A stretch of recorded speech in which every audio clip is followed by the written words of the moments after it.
اعلیٰ حضرت مولانا امام احمد رضا خان صاحب نے یہ تمنا کی کہ میں نے جانا ہے اور نبی پاک کا دیدار کرنا ہے.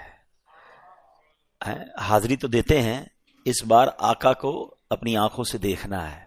اب یہ عاشقوں کے انداز نرالے ہوتے ہیں. ساری رات روضہ رسول پر کھڑے رہے اور درود پاک پڑھتے رہے، ساری رات پڑھتے رہے، مگر دیدار نہیں ہوا.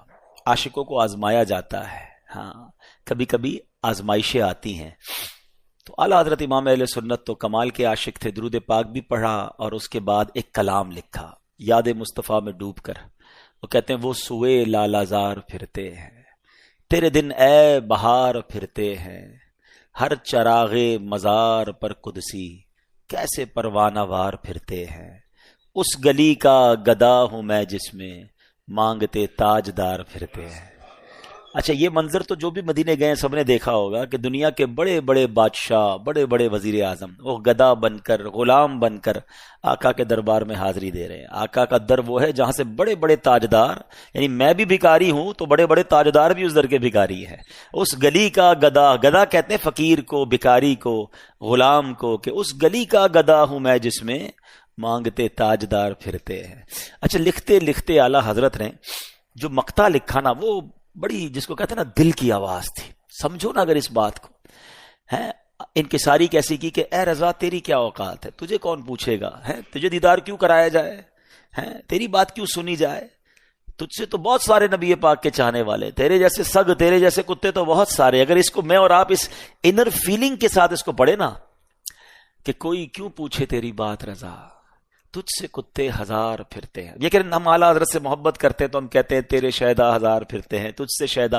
لیکن انہوں نے جو اپنے آقا کی بارگاہ میں بات کی ہے نا، وہ بڑی دل کی بات تھی، وہ بڑی جس کو کہنا انر فیلنگ تھی کہ تیری اوقات ہی کیا ہے، تجھے کیوں دیدار کرایا جائے، تیری بات کیوں سنی جائے. ہاں جو دل سے بات نکلتی ہے اثر رکھتی ہے. پھر کیا ہوا؟ پھر نبی پاک علیہ الصلوۃ والسلام نے اعلیٰ حضرت کو جاگتی آنکھوں سے اپنا دیدار عطا فرمایا. خواب میں نہیں، اعلیٰ حضرت نے بیداری کے عالم میں سرور کائنات صلی اللہ تعالی علیہ وسلم کا دیدار کیا.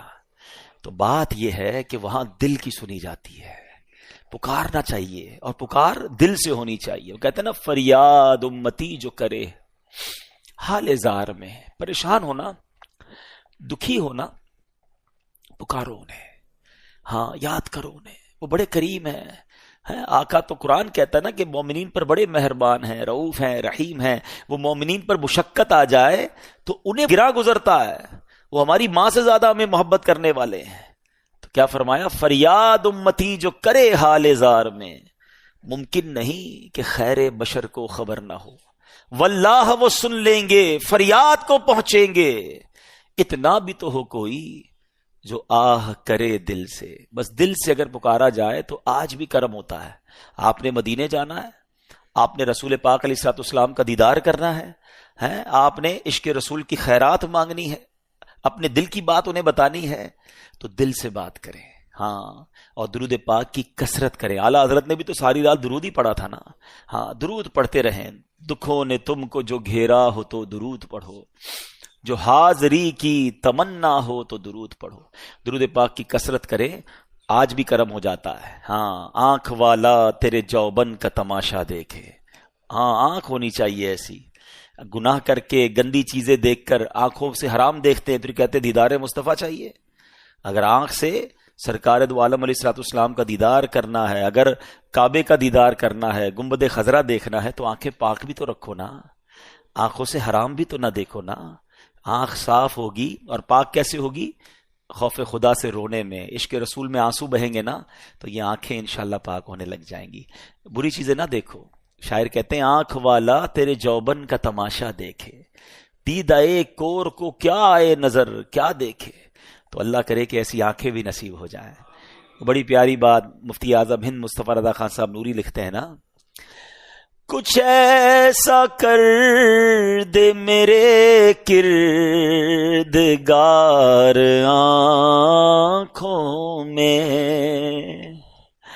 کچھ ایسا کر دے میرے کردگار آنکھوں میں، ہمیشہ نقش رہے روئے یار آنکھوں میں، انہیں نہ دیکھا تو کس کام کی ہیں یہ آنکھیں،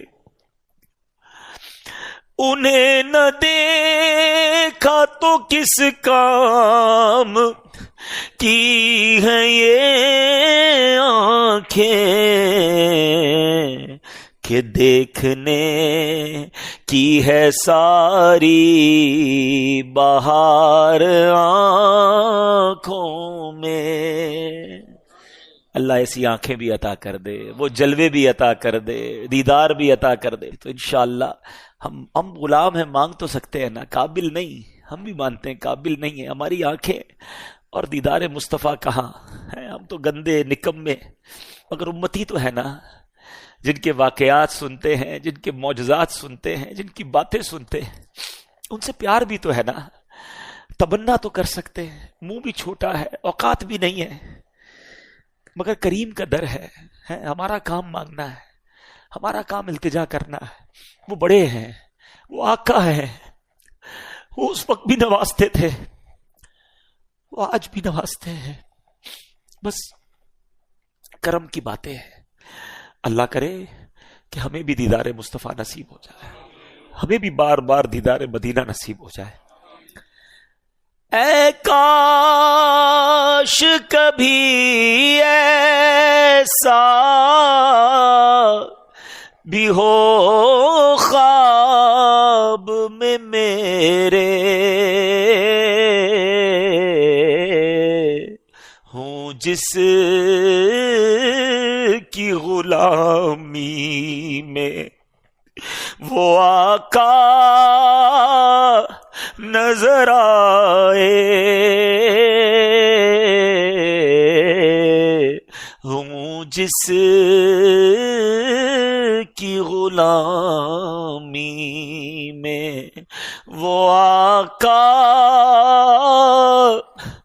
نظر آئے۔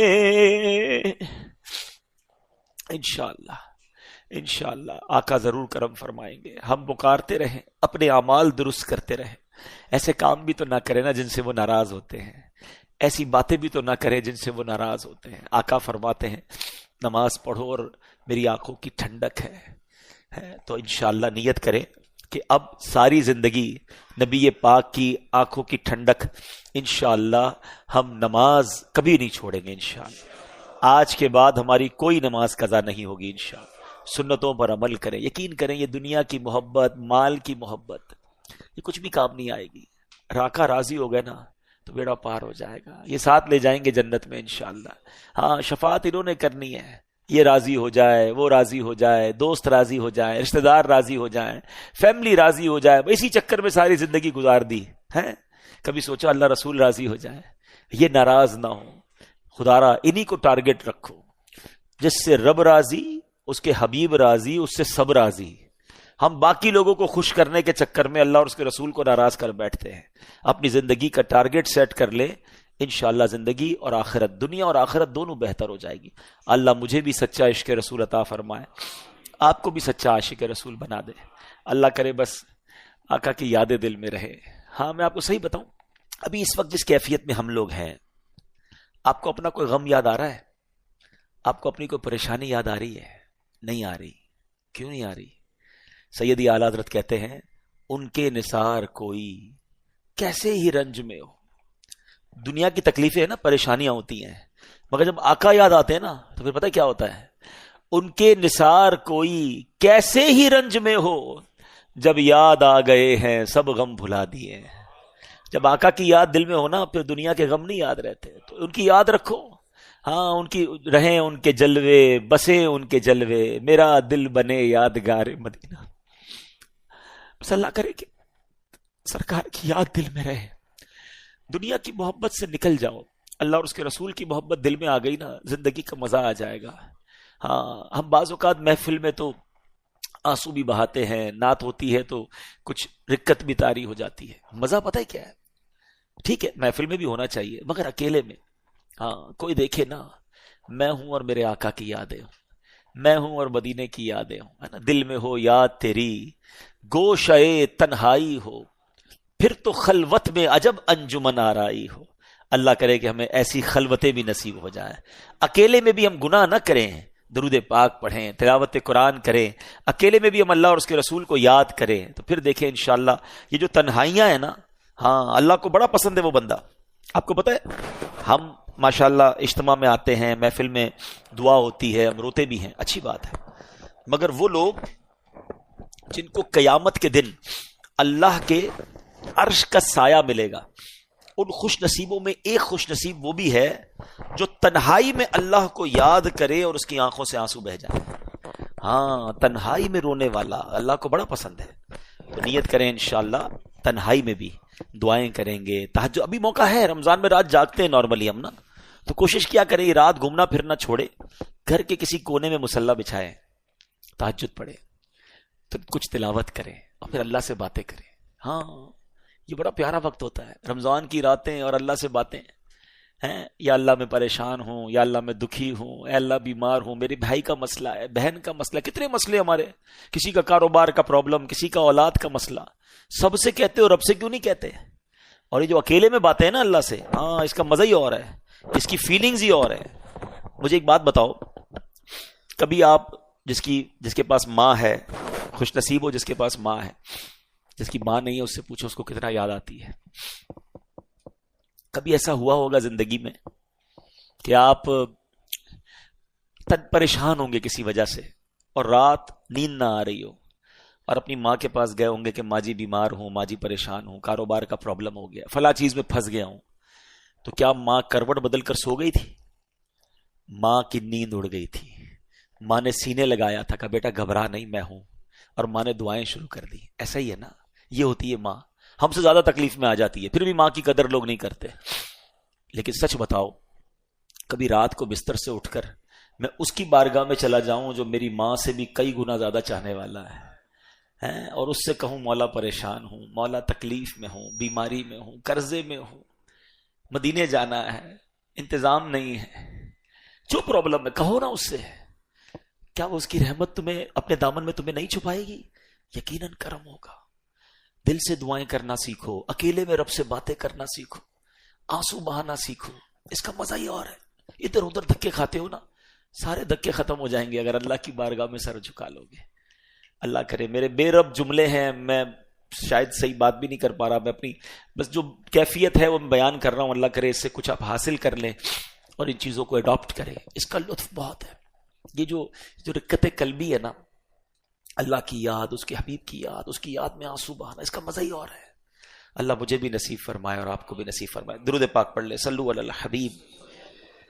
اصحاب بدر, واقعہ بدر, that was the most historical event in the history of Islam. غزوہ بدر جو ہے یہ اسلام کی تاریخ کا ایک ایسا باب ہے, ایسا سنہرا باب ہے, ایسا ڈیسائیڈر ہے کہ جس کے بارے میں صرف مسلمان ہی فخر نہیں کرتے. آج بھی ساری دنیا کے جو غیر مسلم ہیں نا, ان کو بھی پتا ہے کہ بدر کے میدان میں ہوا کیا تھا. یعنی یہ ان کے پاس آخری چانس تھا, ایک موقع تھا, اور ان کا پلان بھی یہی تھا کہ اس وقت دنیا میں بہت تھوڑے مسلمان تھے. یہ کب ہوا تھا پہلے یہ سمجھیے, یہ 2 سنہ ہجری کو ہوا تھا. ہجری کس کو کہتے ہیں کہ جب نبی پاک علیہ الصلوۃ والسلام مائیگریٹ ہو کر ہجرت کر کے مکے سے مدینے گئے. اب دوسرا ہی سال تھا, پہلے تو بڑی مشکل سے مکے سے نکلے تھے, یہاں بڑا ظلم تھا, مسلمان بھی گنتی کے تھے, مدینے شریف پہنچے, ابھی تو سکون کا گویا سانس بھی نہیں لیا تھا, دوسرا ہی سال تھا. اور ان بدبختوں نے ایک ایسا پلان کیا کہ مسلمانوں کو صفائے ہستی سے مٹا دینا ہے. ٹوٹل مسلمان کتنے تھے؟ 313, صرف 313. اب آپ اس کو تھوڑا سا اور ازیوم کر لیں کہ 313 بدر کے میدان میں تھے, تو اتنے ہی عورتیں یا بچے مکے میں ہوں گے, مدینہ شریف میں ہوں گے. تو ٹوٹل ملا کر 700-800 لوگ دنیا میں کلمہ پڑھنے والے تھے. اس کو سمجھیے گا. اور اس کی جو امپورٹنس ہے اس غزوے کی, کہ بدر کی رات نبی پاک علیہ الصلوۃ والسلام نے خاص دعائیں کی, اور پیارے آقا علیہ الصلوۃ والسلام نے اس رات یہ دعا کی کہ یا اللہ اگر آج یہ مارے گئے تو پھر تیرا نام لینے والا کوئی نہیں بچے گا، پھر تجھے پکارنے والا دنیا میں کوئی ایمان والا نہیں بچے گا۔ اس طرح نبی پاک نے دعا کی تھی، اور پھر اس دعائے مصطفیٰ کا ثمرہ یہ ملا کہ پھر فرشتوں کی فوج کے ذریعے مدد کی گئی۔ پہلے 1000، پھر 3000، پھر 5000 فرشتوں کے ذریعے اس میں مدد کی گئی، اور پھر 313 کے مقابلے میں اچھا کمپیریزن کیا تھا، ادھر 313 ہیں، ادھر تقریباً 950 اور ایک روایت کے مطابق 1000 تھے، جو غیر مسلمین تھے وہ 1000۔ مسلمانوں کے پاس 1 گھوڑا یا 2 گھوڑے تھے، 70 یا 80 اونٹ تھے، شکستہ کمانیں تھی، ٹوٹے پھوٹے نیزے اور پرانی تلواریں تھی۔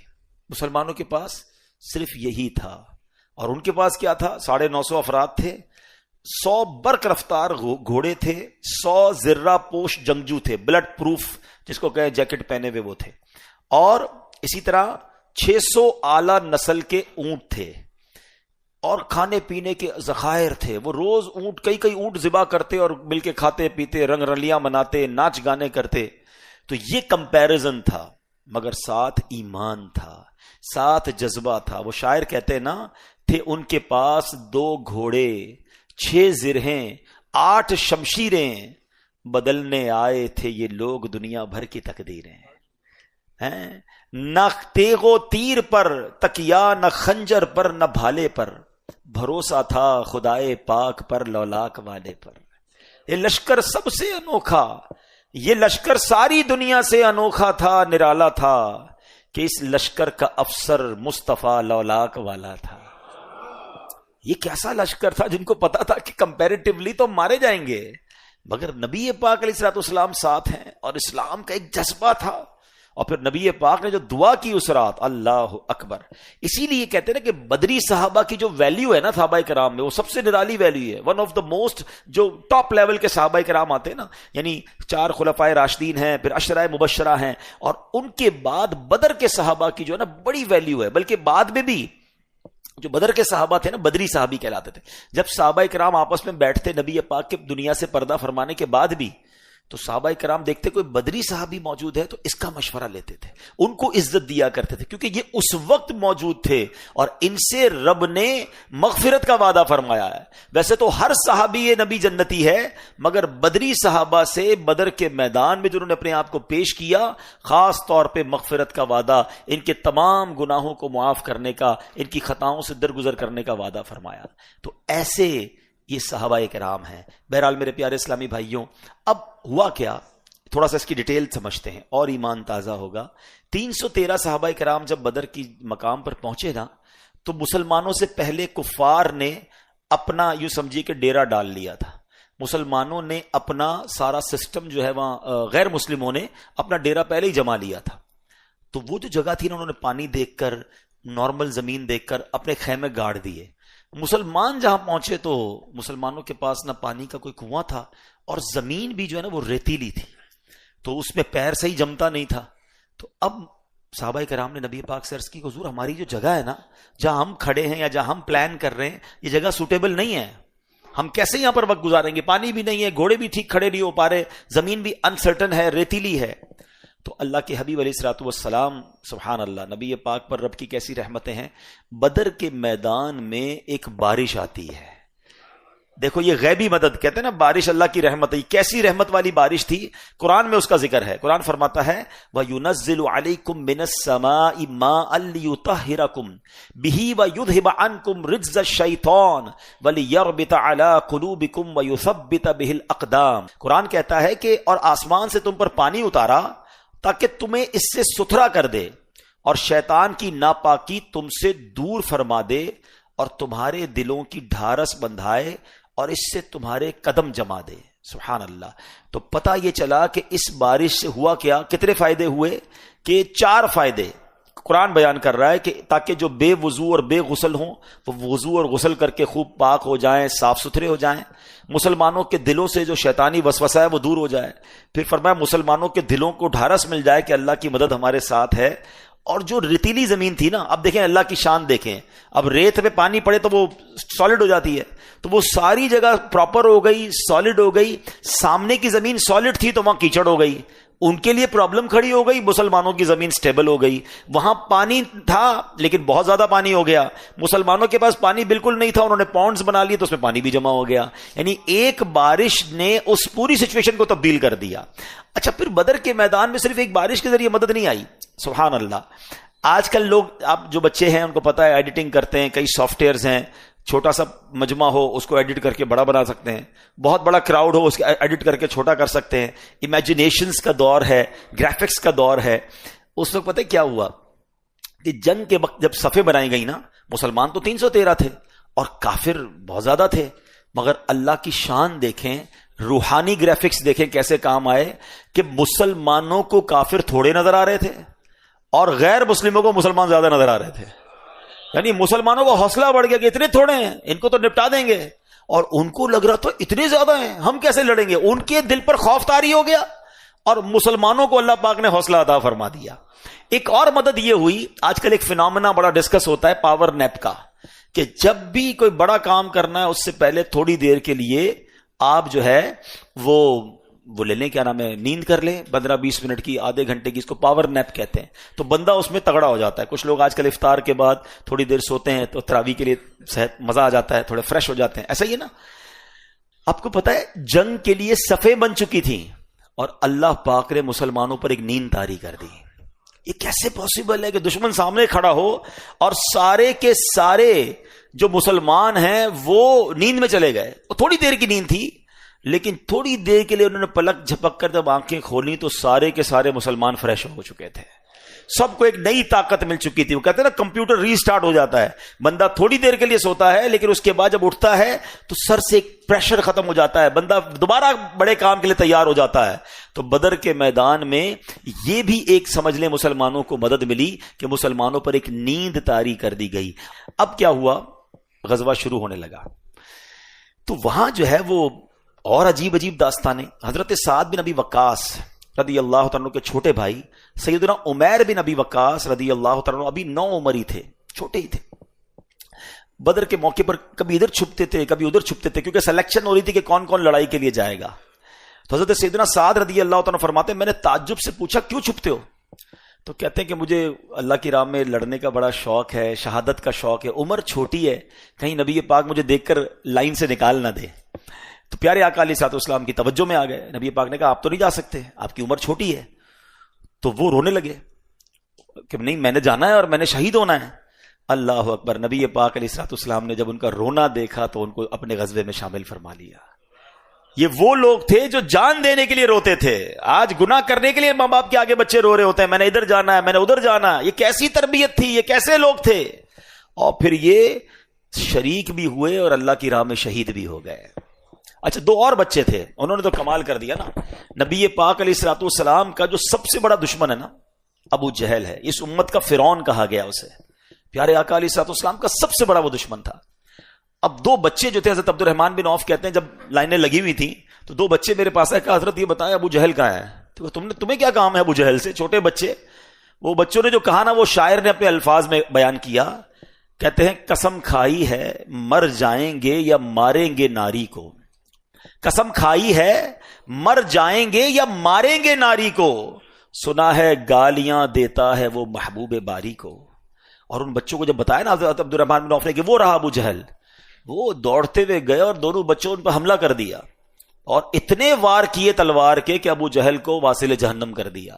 ان بچوں نے مار دیا. اللہ کی شان دیکھیں, ان کا جرنیل, ان کا سپہ سالار کسی بڑے طاقتور صحابی کے ہاتھوں ہلاک نہیں ہوا, برباد نہیں ہوا, بلکہ 2 چھوٹے بچوں کے ہاتھوں اس کا کام تمام ہو گیا. اور اب جب یہ غزوہ شروع ہوا نا تو مسلمان حیران تھے کہ ہم تو ابھی چابک اٹھاتے ہیں, ہم تلوار اٹھاتے ہیں, اس سے پہلے ہی کافر کا سر اڑ جاتا ہے. تو نبی پاک کے پاس آئے کہ حضور سمجھ نہیں آ رہی ہو کیا رہا ہے, ہم تو کسی کی طرف جاتے ہیں اس سے پہلے وہ گر جاتا ہے, اس سے پہلے اس کا سر اڑ جاتا ہے. تو اللہ کے حبیب علیہ الصلوۃ والسلام نے فرمایا یہ تیسرے آسمان کی مدد آئی ہے. صحابہ کرام کو اپنے سر پر گھوڑا دوڑنے کی آواز آتی تھی, چابک چلنے کی آواز آتی تھی, بلکہ ایک آواز آتی تھی ایک دم حیزوم, اے حیزوم آگے بڑھ. اور یہ حیزوم کون ہے؟ علماء فرماتے ہیں حضرت جبریل علیہ الصلوۃ والسلام کے گھوڑے کا نام ہے. تو فرشتے آئے. مسلمانوں 313 میں سے صرف 14 شہید ہوئے اس غزوے میں, اور کفار میں جو جس کو کہتے ہیں نا سراسیمگی پھیل گئی, وہ اتنے خوف زدہ ہو گئے کہ ہو کیا رہا ہے, ہمارے کون مار رہا ہے, ہم کو یہ نظر نہیں آ رہا, یہ دشمن کدھر سے آ گیا ہے. انہوں نے بوریا بستر سمیٹا اور وہ بھاگے. کئی لوگ ان کے یوں سمجھے کہ دنیا سے گئے, اور اس میں اس دن جو ہیبت پڑ گئی نا کفار کے دل پر کہ ان سے لڑائی کرنا آسان نہیں ہے, ان کے لیے تو فرشتے مدد کو آ جاتے ہیں. یعنی ان کا تو فل پلان تھا کہ 313 ایک ہی باری میں ختم کرو, اسلام کا نام ہی ختم ہو جائے گا, ختم لپیٹ دیا جائے گا اسلام. مگر انہیں کیا پتا تھا کہ کس کا دین ہے, کون سے حبیب علیہ الصلوۃ والسلام. اب تھوڑا سا میں ٹچ دے دیتا ہوں کہ جب بھی اسلام کو مٹانے کی کوشش کی گئی ہے نا, پھر دیکھیں کیسے غیب سے مدد آئی اور پوری دنیا کے لوگوں پر ہیبت طاری کر دی گئی. جو یہ کعبہ گرانے ابرہہ آ رہا تھا, سورہ فیل کا واقعہ یاد ہونا چاہیے آپ کو, کہ وہ تو آیا تھا ہاتھیوں کا لشکر لے کر کہ ایک بار کعبے کو ختم کر دو, نہ رہے کعبہ نہ کرے حج. مگر اس کو پتا نہیں تھا کہ یہ گھر کس کا ہے. اور دنیا کا دستور ہے ایئر فورس کا مقابلہ ایئر فورس کرتی ہے, دنیا کا دستور ہے آرمی کا مقابلہ آرمی کرتی ہے, جہاز کا مقابلہ جہاز, ٹینک کا مقابلہ ٹینک. ہاتھی آئے تھے تو اگر ان کا مقابلہ کرنا تھا تو رب نے کوئی بڑی چیز بھیجنی تھی نا. مگر میرے رب نے اپنی قدرت کا نظارہ کیسے دکھایا کہ چھوٹے چھوٹے ابابیل بھیج دیے. ابابیل اتنا سا پرندہ ہوتا ہے آپ کی مٹھی میں آ جائے گا. اچھا ابابیل کتنا بڑا کنکر کیری کر سکتا ہے, کوئی میزائل کیری نہیں کر سکتا, اتنا کنکر ہو سکتے ہیں, اتنا چھوٹا ہی پرندہ ہے. اللہ نے دنیا کو دکھانا تھا کہ جناب میرا رب چاہے تو ابابیل اور کنکر کے ذریعے ہاتھی والوں کے پرخچے اڑا سکتا ہے. کیا کہا تھا, الم تر کیف فعل ربک باصحاب الفیل, اے محبوب تم نے نہ دیکھا کہ اللہ نے ہاتھی والوں کے ساتھ کیا کیا ہے. پھر کیا ہوا, ان کو فجعلہم کعصف مأکول, انہیں بھوسے کی طرح پیس پیس ٹکڑے ٹکڑے کر دیا گیا. یہ ہمیں پتا چلتا ہے کہ جب اسلام پر ایسا حملہ ہوتا ہے نا اور ایمان والے مضبوط ہوں تو اللہ غیب سے کیسی مدد کرتا ہے. بس اللہ کرے کہ اصحاب بدر کے ایمان کی جھلک ہمیں مل جائے, ان کا حصہ ہمیں مل جائے. ہم بڑے کنفیوز رہتے ہیں, یار ہمارے وطن میں تو کچھ بھی نہیں ہے, او جناب بڑی طاقتیں ہیں تو فلاں کے پاس بڑی طاقت تو بڑی فوج اور بڑے معاملات. ارے میرے پیارے بھائیوں, ان کے پاس چاہے کتنی بڑی طاقت ہو, ہمارے پاس ایمان کی طاقت ہے. اپنے رب پر بھروسہ تو کرو نا. ہم یقیناً کمزور ہیں, اعداد و شمار میں ہمارا کوئی شمار نہیں ہے, مگر اب یہ پتا ہے کہ ان اللہ علی کل شیء قدیر, اللہ ہر چاہے پر قادر ہے. وہ چاہے تو ابابیل کے ذریعے ہاتھیوں کی فوج کو برباد کر سکتا ہے, وہ چاہے تو بدر کے میدان میں فرشتوں کی فوج بھی بھیج سکتا ہے. ہم اس رب کے ماننے والے, اس حبیب علیہ الصلوۃ والسلام کے دین کو ماننے والے, بس اپنے ایمان اور اپنے دین پر مضبوط رہے. اعداد و شمار جو ہے نا وہ مسلمانوں کے لیے کوئی حیثیت نہیں رکھتا. پرابلم یہ کہ ہم خود بھی تو کمزور ہو گئے نا, ہمارا اپنا ایمان, اپنا عقیدہ, اپنا بلیف کمزور ہو گیا. بڑی پیاری بات شاعر مشرق نے کہی نا, اگر آج بھی ہو ابراہیم سا ایمان پیدا. کتنی بڑی آگ تھی نمرود نے جو آگ لگائی تھی, آگ کا کیا ہوا تھا, آگ بن گئی تھی گلزار, آگ بن گئی باغ. آپ کے سامنے بڑی آگ ہے نا, کوئی بیماری کی آگ ہے, کوئی پریشانی کا پرابلم ہے, کوئی بڑا پرابلم ہے. سنو, اگر آج بھی ہو ابراہیم سا ایمان پیدا, آگ کر سکتی ہے انداز گلستان پیدا. وہ والا ایمان آج مل جائے تو آج بھی آگ گلزار بن سکتی ہے.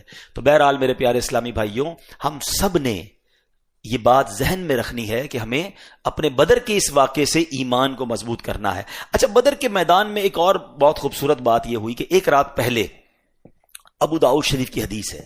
اب میں 2 حدیثیں پیش کروں گا, بہت سارے مسکنسیپشن, بہت ساری باتیں آپ کی کلیئر ہو جائیں گی. کنفیوژن پھیلانے والے بڑی کنفیوژن پھیلاتے ہیں, ٹھیک ہے. ابو داؤد شریف کی حدیث ہے, میرے آقا علیہ الصلوۃ والسلام نے ایک رات پہلے اپنے ہاتھ سے چھڑی کے ذریعے زمین پر, اپنے صحابہ کرام بیٹھے تھے, اور ہاتھ سے چھڑی کے ذریعے بتایا کل یہاں فلاں کافر کا قتل ہوگا, کل یہاں فلاں کافر کی لاش ہوگی, کل یہاں فلاں کافر کی لاش ہوگی. ایک دن پہلے سیاستہ کی حدیث ہے, نبی پاک نے بتا دیا. اور صحابی کہتے ہیں اگلے دن جنگ ختم ہونے کے بعد جہاں جہاں میرے آقا نے لکیر کھینچی تھی اور جس کافر کا نام لیا تھا اس کی لاش دوسرے دن اسی جگہ پر پڑی ہوئی تھی, کہ جنگ بدر کا نقشہ حضور جانتے ہیں، جو ہو چکا ہے جو ہوگا حضور جانتے ہیں. یہ میں حدیث پڑھ کے سنا رہا ہوں. کیسے ایک دن پہلے نبی پاک نے بتا دیا. نہ ماننے والے نہ مانیں، وہ ان کا پرابلم ہے. ٹھیک ہے، ہم یہ جانتے ہیں کہ اللہ کی عطا سے ہمارا عقیدہ الحمدللہ یہی ہے، رب کے بتائے بغیر کوئی کچھ نہیں جانتا ہے. رب کے پاس اپنا علم ذاتی ہے، وہ مالک ہے، وہ خالق ہے، ساری دنیا اس کی محتاج ہے، رب کسی کا محتاج نہیں ہے. مگر اگر رب اپنے پیاروں کو کچھ علوم عطا فرما دے تو کسی کو کیا پرابلم ہے؟ آج ہم بھی زندگی میں کرتے ہیں نا، ہیں کبھی ٹریول پر جائیں تو کسی مینیجر کو، کسی بیٹے کو، کسی جاننے والے کو پاور آف اٹارنی دے جاتے ہیں کہ میری پراپرٹی آپ ٹرانسفر کرا دینا، میرے بینک سے پیسے آپ نکلوا لینا. تو کوئی نہیں کہتا کہ بھئی یہ پراپرٹی اس کی ہے، کہتے پراپرٹی اس کی ہے، پاور آف اٹارنی اس کے پاس ہے، اختیارات اس کے پاس ہیں بلا تمثیل. اگر یہ بات دماغ میں بیٹھ جائے نا تو سارے وسوسے ختم ہو جائیں گے کہ اگر ہم یہ مانتے ہیں کہ اللہ کے نبی علیہ الصلوۃ والسلام یا اللہ کے پیاروں کے پاس کچھ کمالات یا کچھ اتھارٹیز ہیں تو رب کی دی ہوئی ہیں. اللہ کسی سے نہیں لیتا، اللہ کے پاس جو ہے اس کا ذاتی ہے. رب اپنے پیاروں کو جو چاہے عطا فرمائے، جتنا چاہے علم عطا فرمائے. نہ جانے کیوں لوگوں کو پرابلم ہو جاتا ہے. تو میں تو ابو داؤد شریف کی حدیث پڑھ رہا ہوں کہ نبی پاک نے ایک رات پہلے خود لکیریں کھینچ کر بتا دیا کہ کل کس کی کہاں موت ہونی ہے. اچھا، پھر جب یہ سارے مارے گئے نا، غزوہ ختم ہو گیا، تو نبی پاک علیہ الصلوۃ والسلام جب کفار کی لاشوں کو گھڑے میں ڈال دیا گیا نا، تو پیارے آقا علیہ الصلوۃ والسلام اس گھڑے کے پاس آئے اور آپ نے ان سے ان کا نام لے لے کر خطاب کرنا شروع کیا. اے عتبہ بن ربیعہ، اے شیبہ بن ربیعہ، اے فلاں، اے فلاں، تم نے اپنے رب کے وعدے کو سچا پایا؟ ہم نے تو اپنے رب کے وعدے کو بالکل ٹھیک اور سچا پایا. حضرت عمر فاروق جب یہ دیکھ رہے ہیں تو آئے، کیا بات ہے حضرت عمر فاروق کی، اتنا کمال کا کوسچن کر لیا. وہ کہتے ہیں ساڈا مسئلہ ہی حل کر دیا. اچھا، حدیث کہاں کی ہے؟ یہ بخاری شریف کی حدیث. لوگ کہتے ہیں ریفرنس دیا کرو، چلو ریفرنس لے لو. بخاری شریف جلد نمبر 1 صفحہ نمبر 183. ٹھیک ہے، اب حدیث میں کیا ہوتا ہے کہ نبی پاک ان کفار کے لاشوں سے خطاب کر رہے ہیں. تمہیں پتا چلا رب کا وعدہ تمہیں مل گیا؟ تو حضرت عمر کہتے ہیں حضور آپ مردوں سے باتیں کر رہے ہیں، یہ تو دنیا سے چلے گئے. سنو میرے آقا علیہ الصلوۃ والسلام نے کیا جواب دیا. کہا کہ اے عمر، قسم خدا کی جس کے قبضہ قدرت میں میری جان ہے، تم زندہ لوگ میری بات کو ان سے زیادہ نہیں سن سکتے، لیکن اتنی بات یہ ہے کہ مردے جواب نہیں دیتے. بات سمجھ آ گئی؟ اچھا، اب نبی پاک اے عتبہ بن ربیعہ، ان لاشوں کو اے، اب اردو میں اے کہتے ہیں، عربی میں یا کہتے ہیں. اور آسان کر دیتا ہوں، چلیں مشکات شریف کی حدیث ہے اور شاید آپ سب کو قبرستان کی دعا یاد ہوگی. حدیث پاک سے نبی پاک نے دعا عطا فرمائی ہے، السلام علیکم. کیا بات ہے، السلام علیکم یا اہل القبور یغفر اللہ لنا ولکم وانتم سلفنا ونحن بالاثر. کیا کمال کی دعا ہے، کیا میسج ہے اس میں. اللہ کرے قبرستان جائیں، یہ دعا کریں اور دل میں کیفیت پیدا ہو. دعا کیا ہے؟ السلام علیکم یا اہل القبور، اے قبر والو تم پر سلامتی ہو. یغفر اللہ لنا ولکم، اللہ تمہاری اور ہماری مغفرت فرمائے. وانتم سلفنا ونحن بالاثر، تم پہلے چلے گئے، ہم بعد میں آنے والے ہیں. یہ اس دعا کا معنی ہے، میسج ہے نا. وہ چلے گئے، تمہاری باری ہے. قبر دیکھ کر یاد کرو، تم نے بھی جانا ہے. اللہ کرے ہم عبرت حاصل کریں. مگر ایک مسئلہ بھی حل ہو گیا نا. السلام علیکم، دوبارہ بولو، یا اہل القبور. قبرستان میں تو شرابی کی قبر بھی ہوتی ہے، جواری کی قبر بھی ہوتی ہے، گناہگار کی قبر بھی ہوتی ہے، نیک کی بھی قبر ہوتی ہے. تو ایک گناہگار قبر والے کو یا اہل القبور کہنا جائز، حدیث پاک میں ہے، آقا نے تعلیم دی ہے. اور ہم یا رسول اللہ کہیں تو پتہ نہیں کیوں پرابلم ہو جاتی ہے، ہم یا غوث اعظم کہیں تو نہ جانے کیوں پرابلم ہو جاتی ہے. یہ تو حدیثوں سے ثابت ہے نا. کون ان کو رب مان رہا ہے؟ کون ان کو جناب معاذ اللہ عبادت کے لائق مان رہا ہے؟ ہم تو بار بار کہہ رہے ہیں کہ تمام انبیاء، تمام اولیاء، تمام صحابہ رب کے محتاج ہے. رب کسی کا محتاج نہیں ہے. عبادت کے لائق صرف ایک ہی ذات ہے، وہ رب کی ذات ہے. مگر اللہ کریم اپنے کچھ پیاروں کو کچھ جس کو کہیں اختیارات دے دیتا ہے. تو پرابلم کیا ہے تمہیں؟ وہ مالک ہے، جس کی مرضی جسے چاہے دے. آپ کا جو سب سے زیادہ قریبی دوست ہوتا ہے، آپ کا محبوب ہوتا ہے، آپ کا پیارا ہوتا ہے، کسی کو بچے سے پیار، کسی کو بیوی سے پیار، کسی کو دوست سے پیار. ہم کیا کہتے ہیں؟ یار یہ میرا اپنا ہے، میرا جو ہے سب اس کا ہے. ہوتا ہے نا، بہت جب کلوز ہو جاتے ہیں تو میرا تیرا نہیں ہوتا، یار میری جان حاضر اس کے لیے. ہوتا ہے نا. تو جب رب نے پیارے آقا کو حبیب اللہ بنا لیا ہے، اپنا حبیب بنایا ہے، تو پھر اس کی وہ اپنی کائنات میں جو چاہے اپنے حبیب کو دے. یہی بات تو سیدی اعلیٰ حضرت نے سمجھائی ہے نا کہ میں تو مالک ہی کہوں گا کہ ہو مالک کے حبیب. آپ نے دیکھا ہوگا بڑے بڑے جو فیکٹری ہوتی ہے یا بڑے بڑے ادارے ہوتے ہیں، اس میں جو بالکل سیٹ کے قریب ہوتا ہے یا مین آدمی ہوتا ہے، تو نیچے کا اسٹاف انہیں کو کہتا ہے مالک میرا کام کرا دیں، بھائی میرا کام کرا دیں. کیوں کہتے ہیں؟ یار پتا یار یہ سیٹ صاحب کے بہت قریب ہے، یہ جائے گا میرا کام ہو کے آ جائے گا. ایسا ہی ہے نا، بلا تمثیل. خدا نہ خواستہ یہ وہاں مثال سمجھانے کے لیے دی ہے، کوئی اس ایگزامپل کو وہاں پیسٹ نہ کرے. سمجھ رہے ہیں؟ اعلیٰ حضرت کہتے ہیں میں تو مالک ہی کہوں گا کہ ہو مالک کے حبیب، یعنی محبوب و محب میں نہیں میرا تیرا. جو رب کا ہے اللہ نے اپنی عطا سے اپنے حبیب کو بہت کچھ عطا فرمایا ہے، تو اس میں کیا ٹینشن ہے؟ ٹھیک ہے. پرابلم جب ہوتا، ٹینشن جب ہوتا جب معاذ اللہ کو یہ سمجھتا کہ جناب فلاں ولی یا فلاں نبی جو دیتے ہیں وہ اپنی طرف سے دیتے ہیں، اللہ سے لے کے نہیں دیتے، ان کا علم ذاتی ہے، پھر تو شرک ہو جائے گا. ہم سب کا ماننا یہ ہے کہ خالق، مالک، دینے والا، زندگی، موت، شفا سب دینے والا رب ہے اور اس کا سب کچھ ذاتی ہے. مگر اگر اس نے اپنے کرم سے کچھ لوگوں کو اختیار دیا ہے تو کوئی ٹینشن کی بات نہیں ہے، وہ جو بھی دیتے ہیں رب سے لے کر دیتے ہیں. اور میں نے آپ کو حدیث پاک سے ثابت کر دیا کہ نبی پاک فرما رہے ہیں یا اہل القبور. اچھا اہل القبور میں تو چلو مسلمان کی قبریں ہیں نا، بدر کے میدان میں تو غیر مسلموں کو نبی پاک پکار رہے ہیں، اے کفار تمہیں یاد ہے رب کا وعدہ مل گیا. حضرت عمر نے سوال بھی کر لیا، حضور آپ مردوں کو پکار رہے ہیں.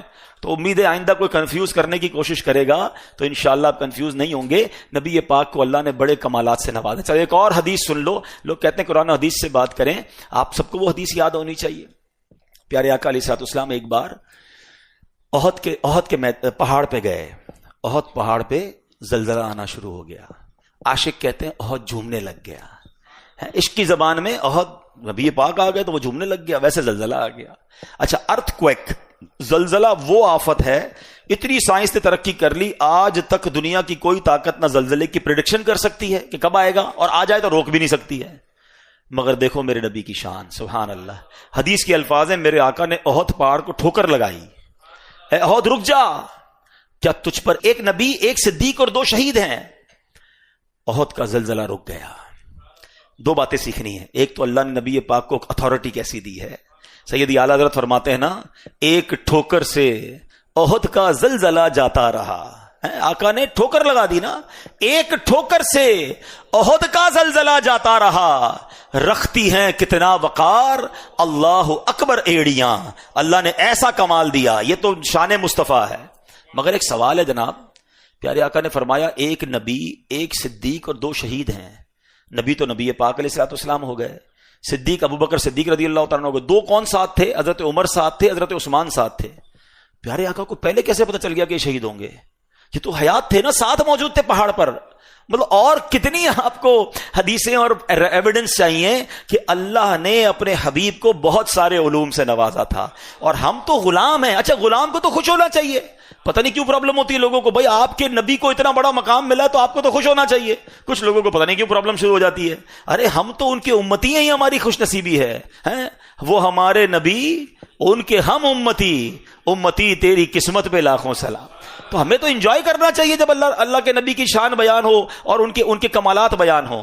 تو بہرحال میرے پیارے اسلامی بھائیوں، بدر کا واقعہ one of the amazing historical event in the history of Islam. اللہ نے جو مدد فرمائی، سبحان اللہ، ایمان تازہ ہو جاتا ہے. مگر وہ صحابہ اپنا کام کر گئے. انہیں تھوڑی پتا تھا کہ فرشتے آئیں گے، وہ تو جان دینے ہی گئے تھے. وہ تو گئے تھے قربان ہونے. انہوں نے کہا تھا حضور ہم آپ کے ساتھ ہیں. ان کو پتا تھا کہ مارے جائیں گے، مگر اللہ کے نام پر سب کچھ قربان کرنے کے لیے وہ تیار تھے. تو آج اس واقعے سے ہمیں بھی یہ سیکھنا ہے کہ اگر کبھی دین کو ہماری قربانی کی ضرورت پڑے تو ہمیں وہ قربانی دینی چاہیے، چاہے وہ مال کی قربانی ہو، وقت کی قربانی ہو. اللہ کرے کہ کبھی ہماری جان بھی اللہ کے دین کے لیے کام آ جائے تو ہمیں اس میں دین کے لیے قربانی کے لیے تیار رہنا چاہیے. اور اگر کبھی پھنس جائیں کسی معاملے میں تو ڈرنا یا گھبرانا نہیں ہے، دعا کریں. اللہ غیب سے مدد فرمائے گا، ہماری مشکلیں آسان فرمائے گا. تو بہرحال الحمدللہ ایسی پیاری باتیں دعوت اسلامی کے ماحول میں ہمیں سیکھی اور سکھائی جاتی ہیں. ہمیں دعوت اسلامی کے اس ماحول سے وابستہ رہنا ہے. ہو سکے تو اسی طرح کے اجتماعات میں آتے رہے. اللہ پاک ہم سب کو عمل کرنے کی توفیق عطا فرمائے. آمین بجاہ النبی الامین صلی اللہ تعالی علیہ وسلم. صلو علی الحبیب صلی اللہ تعالی علی محمد.